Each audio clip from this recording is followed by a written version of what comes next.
Hello, YouTube friends. We're here in the Hampton Inn, in my room. It's a double queen room. Very nice. In fact, it's got a couch. Nice TV. In fact, it had the HDMI cable available in the back, so I have my computer, my laptop plugged into that. Amazon Prime. But very nice room. Very good sleep last night. Wonderful, wonderful sleep. But take a look. Nice couch right there. There's my messy bed. I told her not to bother with cleaning my room. See, double queen, right out to that's Highway 6 out there. Right through the day screen. There's the TV. A little dressing area. Microwave, I made dinner last night. Refrigerator. A little coffee machine. Ironing, if I can want to iron my shirts. Nice bathroom.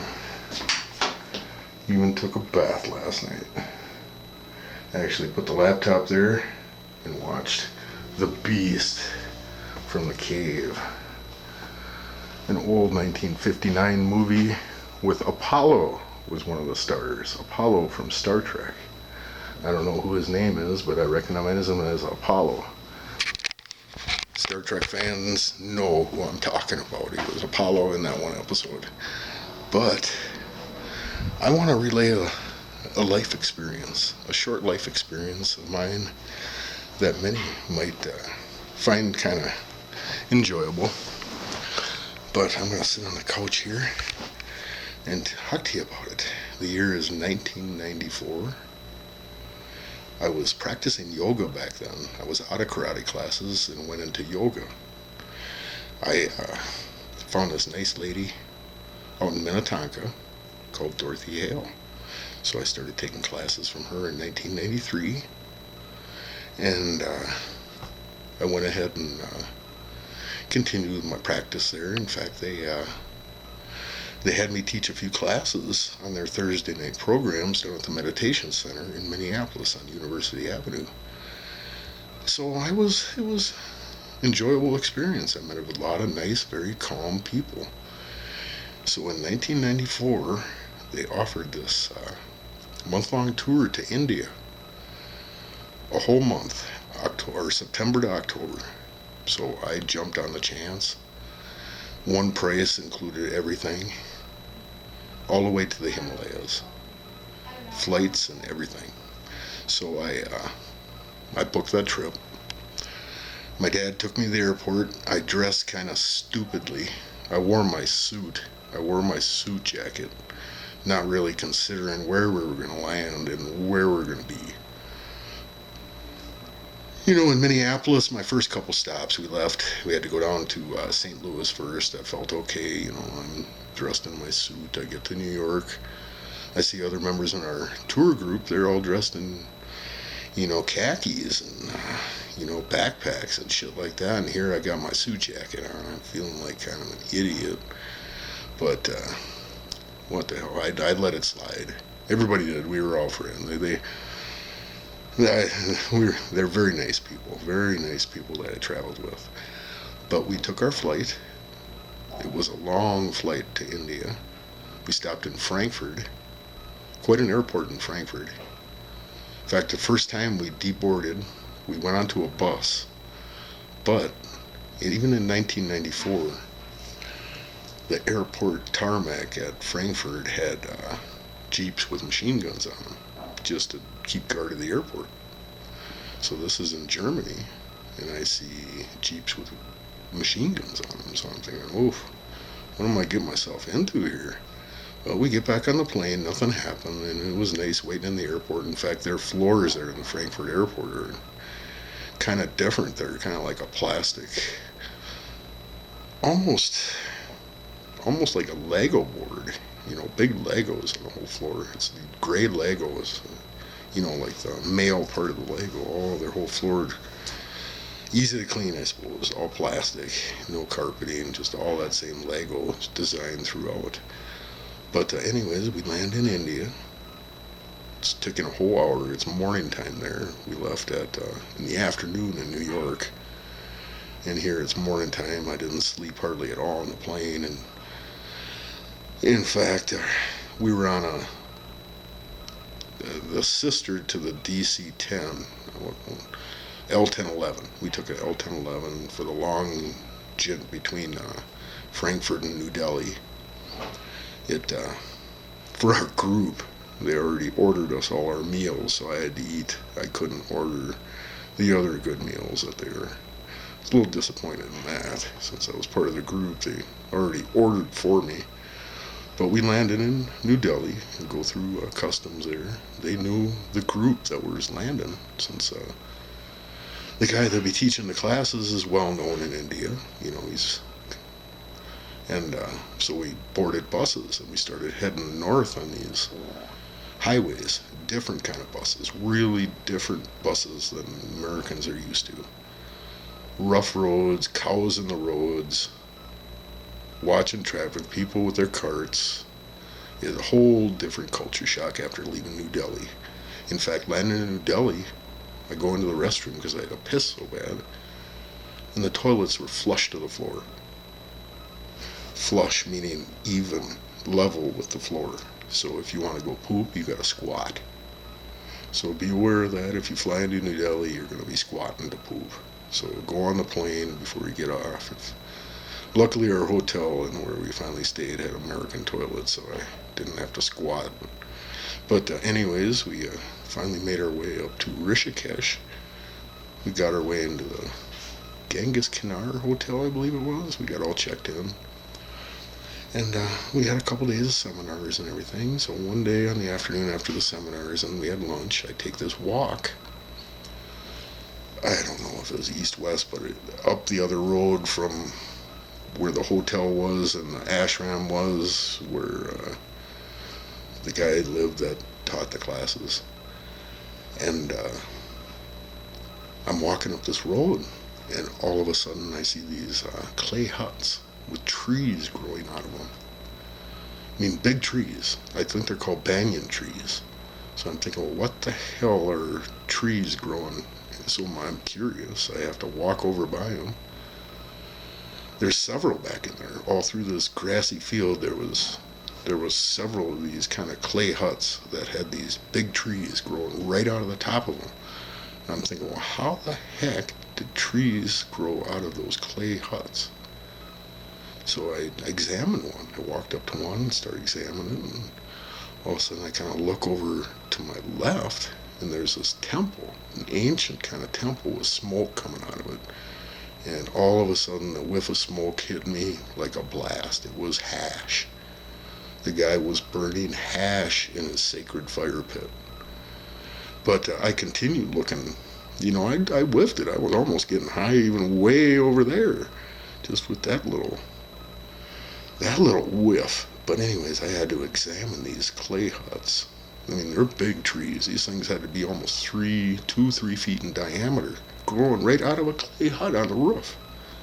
Big tree.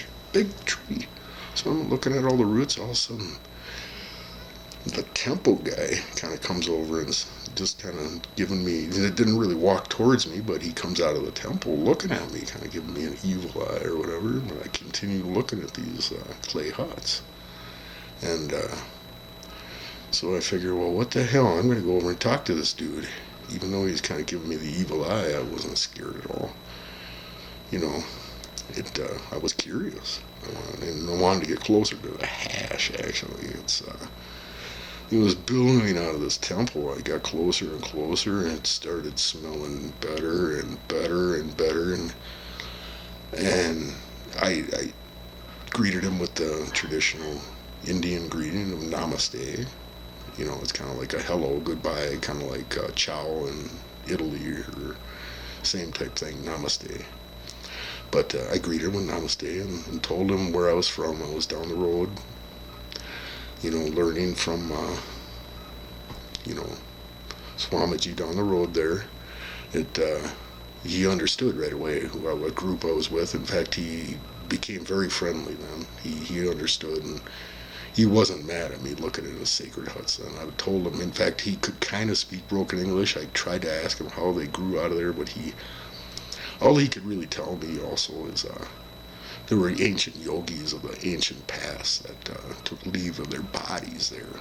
They, through control of their breath and many years of dedicated practice in the mountains, they knew when their time was up, and that's how they left the earth. They built these clay huts, and they went inside and left their bodies. And these trees later on started growing out of these clay huts. I don't know if it's their final goodbye or if they put a seed up there or how it happened, but that's what he told me, is these ancient yogis took leave of their bodies in these ancient clay huts. So I went into the temple deeper as we chatted. I was walking towards the hash smoke as we were talking, and I get to the hash pit, and there had to be 100, maybe 150 pounds of hash smoldering in the sacred fire pit, just billowing out of it. I mean, primo hash. I was just getting, the whole temple was completely filled with smoke. I could barely see the dude. In fact, I had to walk away from it. I started to cough. It was that heavy coming out of this fire. Luckily, it was venting up through the roof. The roof was open. It was real colorful, old ancient temple too. Colorful, very colorful. I don't know where they got paints when they painted it, but they must have updated it with new paints because it was very colorful and bright. But I was impressed with all the hash he was burning that thing.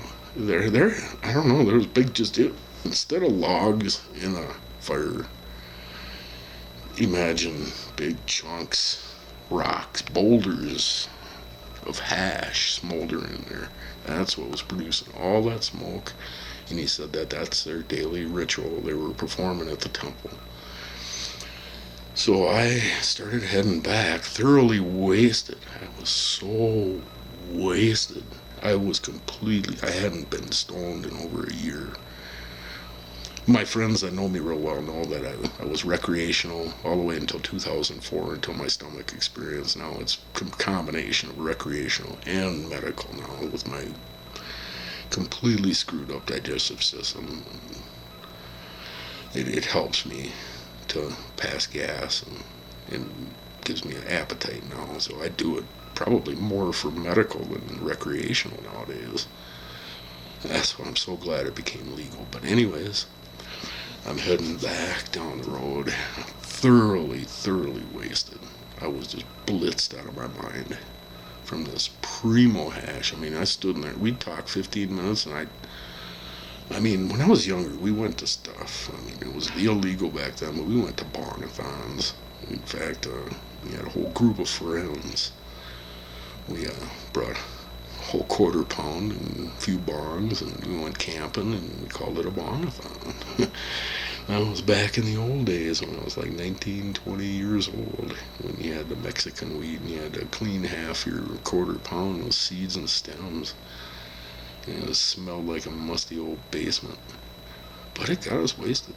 I mean, we had fun. We had all kinds of fun. But as I'm heading back down this road in India, towards the hotel and past the ashram, there's a cow in the road, so I kind of befriended this cow even. I'm all wasted and I'm talking to this cow. I mean, they're friendly. They're very friendly in India. I mean, they're they don't really eat them right there, but they let them walk everywhere. I mean, the cars will stop for them crossing the roads. They call them sacred there. In fact, a lot of their animals are just wandering around the streets. And it's quite a culture shock. If anybody goes to India, you'll have a culture shock. And if any people that have been there will understand where I'm coming from. But I wanted to share that story, that life experience of mine. An incredible life experience that'll stick with me. Look, I'm 60 years old now. What was I back? 33 years old. 1994. 32. I was 32 years. Yeah, I turned 33 right when I bought my house. So I bought my house the next year right after the Indian trip to India, that month-long trip. In fact, we got to go see the hospital that Swamiji had built right in the foothills of the Himalayas. That was one of his dedication projects. He wanted to get medical treatment to all the villagers and that didn't have medical access up in the foothills of the Himalayas. There now he's got a beautiful medical complex with a college and everything that he's left behind. He left in '96. In fact, that's probably one reason I went there. I had a feeling he was going to be leaving soon. But I'm just blessed to have such mentors in my life. And I wanted to share that experience with you. My YouTube friends, I try to hold back my emotions there, but I got quite emotional thinking of some of the conversations we had and how he's not here no more with us. He's with me in spirit, though, always, just like Mom and Ruby and Diamond. But you guys have a good day, and I'm glad I could share that little story with you. Hopefully it's not too long. I haven't really kept track of the minutes on here. You have a wonderful day, and everybody stay safe. Take care.